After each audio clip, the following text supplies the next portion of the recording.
ఇక్కడ మన పుప్పిగాడ ఏమంటుండో ఒకసారి వినే ప్రయత్నం చేద్దాం. ఎవరు మన మాజీ మంత్రి మల్లారెడ్డికి ఏదో అయిందని ఇక్కడ లైవ్ పెట్టిండు. దాన్ని దాదాపుగా అప్పటిసుంది నడిపిస్తూ ఉన్నాడు. ఒక వీడియో చేసిండు, దానికి సంబంధించిన అంశం నడిపిస్తూ ఉన్నాడు. మరొకసారి ఇందాం. మార్నింగ్ లైవ్ స్వాగతం. ఒక బిగ్ బ్రేకింగ్ న్యూస్ చెప్తా ఉన్నా. మార్నింగ్ న్యూస్ అంటే ఇది 1 అవర్ కింద, మరి 1 అవర్ కింద అయిపోయింది.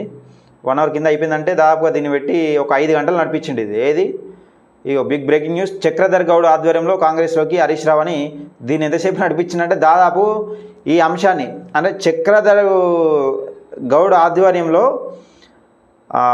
కాంగ్రెస్లోకి హరీష్ రావు అంటే బుద్ధి తలకే ఉన్నోడు ఎవడన్నా చక్రధర్ గౌడ్ ఎక్కడా లేకపోతే హరీష్ రావు ఒకళ్ళు నిజంగా చక్రధర్ గౌడ్ ఆధ్వర్యంలో హరీష్ రావు జైన్ అంత ఉంటుంది. అంత అహంకారం తగ్గించుకొని చక్రధర్ గౌడ్ ఆధ్వర్యంలో హరీష్ రావు జైన్ అవుతాడా?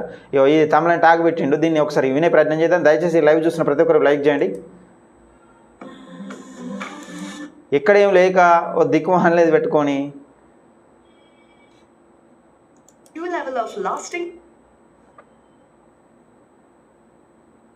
దీన్ని 5 గంటలు దాదాపుగా 5 గంటలు నడిపించింది. 5 గంటల చిల్లర. మరి ఇది బ్రేకింగ్ న్యూస్ కాదు, మన కాదు. అయితే ఈ చక్రధర్ గౌడ్ ఏంటంటే నిన్నటి రోజున స్టేట్మెంట్ ఇచ్చిండు. భారతీయ జనతా పార్టీలోకి హరీష్ రావు అని చెప్పేసి స్టేట్మెంట్ ఇచ్చిండు.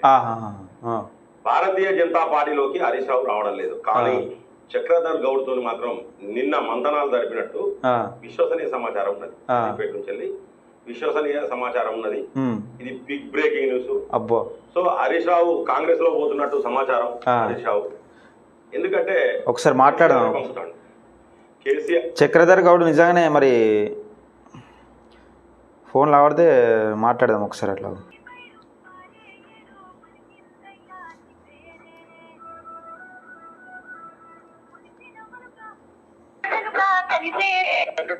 హలో అన్నా, బిజీగా ఉన్నారా? చెప్పే లైవ్లో ఉన్నారు. అయితే ఒక అంశం మీతో మాట్లాడడానికి ఫోన్ చేసిన అన్న. ఒక్క నిమిషం డోర్ పెట్టు అన్న. చెప్పండి అన్న. అయితే చక్రధర్ గౌడ్ ఆధ్వర్యంలో ఇక్కడ హరీష్ రావు కాంగ్రెస్లో పార్టీలో జాయిన్ అవుతున్నాయని కొన్ని యూట్యూబ్ ఛానళ్ళు మరి వార్తలు చేస్తూ ఉన్నాయి. దానిపైన మీ అభిప్రాయం ఏంది? నిజంగానే హరీష్ రావు చక్రధర్ గౌడ్ ఆధ్వర్యంలో కాంగ్రెస్ పార్టీలో చేరుతున్నారు ఎట్లా? చక్రధర్ గౌడ్ ఎవరన్నా ఆయన దగ్గర ఈస్ట్ వాళ్ళ కన్నా న్యూస్ ఛానల్ వాళ్ళన్నా కొంచెం పాత్రికేయ విలువల్ని మెయింటైన్ చేయాలి. అంటే ఎక్కడేం దిక్కులేక ఇదో తమ్లైన్ పెట్టి బతుకుతా ఉన్నారు. అంటే మీరు ఒక స్టేట్మెంట్ ఇచ్చారు కదా నిన్న. ఒక్క విషయం, పాముకి ముంగిసకి పెళ్లి అవుతుందా? అవునవును, అదే నేను కదా అంటున్నా. ఇప్పుడు అంత అహంకారం తగ్గించుకొని హరీష్ రావు అనే వ్యక్తి చక్రధర్ గౌడ్ ఆధ్వర్యంలో కాంగ్రెస్ పార్టీలో చేరే అవకాశాలు ఎక్కడైనా ఉంటాయా? అన్ని మధ్య యూట్యూబ్ ఛానల్ కూడా బరిదెగించేసినాయి. మీరు ఏమన్నా అనుకోండి వ్యాఖ్య చేసినందుకు. ఎందుకంటే వాళ్ళ నిజమేంది అబద్ధమేంది, ఇప్పుడు ఆయన రెప్యుటేషన్, ఇప్పుడు హరీష్ రావు రెప్యుటేషన్ ఖరాబ్ చేసుడు అవసరమా? అది ఎవరిదన్నా కానివ్వండి. అవునవునవును. ఇప్పుడు ఆయన వరకు ఆయనను ఏంటంటే మేము ఏదన్నా ఉంటే ఒక స్ట్రాటజికల్ గా కొట్లాడతాం. అవును. ఏదైనా విశ్వసనీయ సమాచారం ఉంటే మీడియాకి ఇవ్వాలి, ప్రజలకు ఇవ్వాలి. కానీ ఈ పిచ్చి అన్ని టీఆర్పీ రేటింగ్ల కోసము హరీష్ రావు మా ఆధ్వర్యంలో కాంగ్రెస్ లకు వస్తుండు. ఏదండి అదంతా చండాలమైన విషయం చెప్పండి. అంటే మీరు ఒక స్టేట్మెంట్ ఇచ్చిరా నిన్న బీజేపీ పార్టీలోకి హరీష్ రావు పోతున్నా అని ఒక స్టేట్మెంట్ ఏమైనా ఇచ్చిరా? అబ్సల్యూట్లీ, దానికి నేను కట్టుబడి ఉన్నా. ఆయన వెళ్తుండు, ఏది బీజేపీలోకి వెళ్తాడు అనడానికి సభాలక్ష చెప్పగలుగుతాను నేను. అంటే మీరు బీజేపీలోకి వెళ్తారని స్టేట్మెంట్ ఇస్తే ఇక్కడ బీజేపీకి సంబంధించిన ఛానల్ ఒకటి పొలిటికల్ వైబ్ అయిన ఛానల్ చక్రధర్ గౌడ్ ఆధ్వర్యంలో బీజేపీ వాళ్ళు కూడా బాగా బరిదెగించేసారు. మొత్తం బురద జల్లాలి అనుకున్నప్పుడు అది చాలా చండాలంగా, అంటే ఒక నిరాధారంగా పోతున్నారు వాళ్ళు యూట్యూబ్ ఛానల్ అని పెట్టుకొని. అది ఒక చిల్లర స్ట్రాటజీ. అసలు మేము అలాంటి ఆయన కాంగ్రెస్ దగ్గర రాడు, ఆయన మేము తీసుకునేది కూడా లేదు. అంటే కాంగ్రెస్ పార్టీ ఇక్కడ గట్టి కొట్లాడుతుంది. చక్రధర్ గౌడ్ ఉంటే హరీష్ రావు రాడనుకుంటా కాంగ్రెస్ లకి, నాకు తెలిసి. అట్లా రాడు, అదే ఆయన రానియమండి. మేము ఆయన ఎందుకు రానిస్తాం? ఆయన ఇంత కాళేశ్వరంలో కుంభకోణాలు చేసి, టెలిఫోన్ ట్యాపింగ్ చేసి, తెలంగాణని ఇంత అధ్వానం చేసినోడిని, మా రేవంత్ రెడ్డి గారిని ఇంత ఇబ్బంది పెట్టి, ఓటుకు నోటని ఇబ్బంది పెట్టినోడిని మేము ఎట్లా రాణిస్తాం? అంటే ఫోన్ ట్యాపింగ్ అంశంలో కూడా మీరు కేసు పెట్టినట్టుంది హరీష్ రావు మీద. పెట్టినా అండి బంజారాహిల్స్ పిఎస్ లా. అంటే మీ ఫోన్ ట్యాప్ అయిందా వాస్తవానికి అసలు? కాందే పిలుస్తారా? ఖచ్చితంగా అయింది. నాకు జిన్మర్ మల్లన్న తోటి నేను ఒక రోజు ఆగస్టు 29, 2023లో ఒక ఇంటర్వ్యూ చేసినప్పుడు చూపించిన ఇట్లా ఇదండి అని. మొన్న బంజారాహిల్స్ పోలీసులకు కూడా అదే చూపించిన. వాళ్ళు నిర్ధారించేసారు ఫోన్ ట్యాప్ అయిందని చెప్పారు వాళ్ళు. అవునవును. నాదైంది, నా తమ్ముడిదైంది, నా ఇళ్ళల్లో అయింది, మా బావమారిది, మా అల్లుడిది, మా ఇంట్లో పనిచేసేట్టు ఉంది, ఇంతమందిది అయింది. అంటే వీటిపైన చర్యలు తీసుకుంటారని అనుకుంటున్నారు ఇప్పుడు మీరు? రేవంత్ రెడ్డి గారు కాంగ్రెస్ పార్టీ హరీష్ రావు మీద చర్యలు తీసుకునే అవకాశం ఉందని అనుకుంటున్నారు? ఖచ్చితంగా నియంతృత్వ ధోరణి మేము తెలుసుకోలే కాబట్టి యాజ్ పర్ ద లా మెల్లగా జరిగిన విచారణ కరెక్ట్ గా జరుగుతుంది.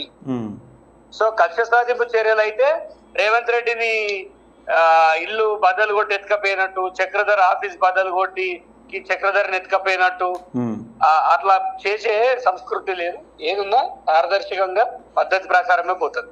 ఓకే ఓకే, థ్యాంక్ యూ అన్న. అదే ఇదే క్లారిఫికేషన్ కోసం చేసిన అన్న. ఆ ఛానల్స్ కింద ఒకటే చెప్తాను, మీరు ఇంకేదన్నా న్యూస్ కోసం నాకు కాల్ చేయండి, మీకు మంచి మంచి న్యూస్ చెప్తాను. అంతేగాని ఇలాంటి పిచ్చి పిచ్చి చేస్తే ఏంటంటే వాళ్ళకి ఇబ్బంది, ఆయనకి ఇబ్బంది, నాకు ఇబ్బంది. అవునవును. ఓకే అన్న. మాకు సంబంధం లేని విషయాలలో నా ముఖం తెలియనోడు కూడా నా గురించి న్యూస్ రాస్తే ఎట్లా అండి? అవునవును, రాంగ్ కదా. అవునవును. ఓకే, థ్యాంక్ యూ అన్న. Right, thank you. ఇది పుప్పిగా నువ్వు తమాషాలు చేసుకుంటా అర్థం పర్థం లేని విషయాలు మాట్లాడడం అనుకో. ఇప్పుడు నేను మాట్లాడింది ఎవరితో అనుకుంటున్నావు? చక్రధర్ గౌడ్ ఆధ్వర్యంలో కాంగ్రెస్లోకి హరీష్ రావును పెట్టినావు తమ్ములేను. దానికి సంబంధించిన అంశం మాట్లాడుతున్నావు. నీకు క్లారిఫికేషన్ ఇచ్చిన. బుడ్డోడు పిల్లగాడు 90 ఎంఎల్ అన్నావు కదా, ఎవరితో మాట్లాడినో చూడు.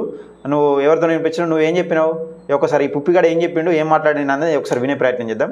అంటే బీజేపీలోకి హరీష్ రావు పోతుందంటే నీకు ఏదో కావాలి, నువ్వు బీజేపీ కార్యకర్తలు కానీ ఏదో బట్టలు చింపుకొని ఇష్టం ఉన్న రాతలు రాస్తావు అన్నట్టు. అంటే నీ బీజేపీని అంటే నువ్వు ఎంతటి దారుణానికైనా ఓడిగాడతావా? ఇట్లా మీడియా సంస్కృతి కదేనా?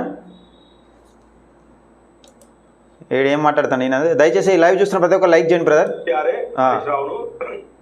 కాంగ్రెస్ లో పంపుతాను. ఎందుకంటే ఇక్కడ రాష్ట్ర ప్రభుత్వం అంటే ఏదైతే కాళేశ్వరం మీద కావచ్చు, ఫోన్ ట్యాపింగ్ కావచ్చు, అలాగే ఏదైతే గొర్రెల స్కాములు కావచ్చు, ఏ స్కాములు అయినా ఇవన్నీ కూడా చాలా ఇబ్బందికరంగా ఉన్నది. ఒక రకంగా కేసీఆర్ చుట్టూ ఒక ఉచ్చు బిగుసుకున్నది అని కూడా మనం క్లియర్ గా చెప్పాలి. కేసీఆర్ చుట్టూ అంటే కేసీఆర్ తప్పించుకోలేని విధంగా ఒక ఉచ్చేసిండు రేవంత్ సర్కార్ ఒక ఉచ్చేసింది రేవంత్ సర్కారు. సో ఇక కేసీఆర్ తప్పించుకోకుండా ఒక ఉత్స అనేది వేసిందట. ఉలగాని మంచిగా దిమాగ్ ఇట్లా దొబ్బింది. ఎట్లా కేసీఆర్ తప్పించుకోకుండా వచ్చేసుడు కాదు, కేసీఆరే అన్ని స్కాములు చేసి ఇరుక్కపోయాడు. ఆ చెప్పే విధానం కరెక్ట్.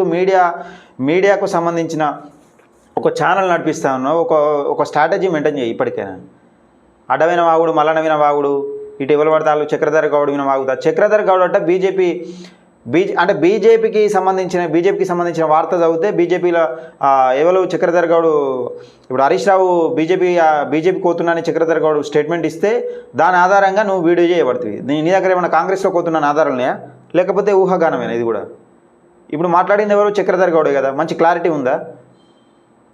అర్థం లేని అసలు మీడియా విలువలు తుంగలు దొక్కుతున్నావు. దీన్ని ఇంకా ఎన్ని గంటలు నడిపించినంటే ఈ వీడియోను 5 గంటల 25 నిమిషాల 45 సెకండ్లు లైవ్ నడిపించింది. దీన్ని మరి ఎన్ని నిమిషాలు పెట్టిండో తెలియదు కానీ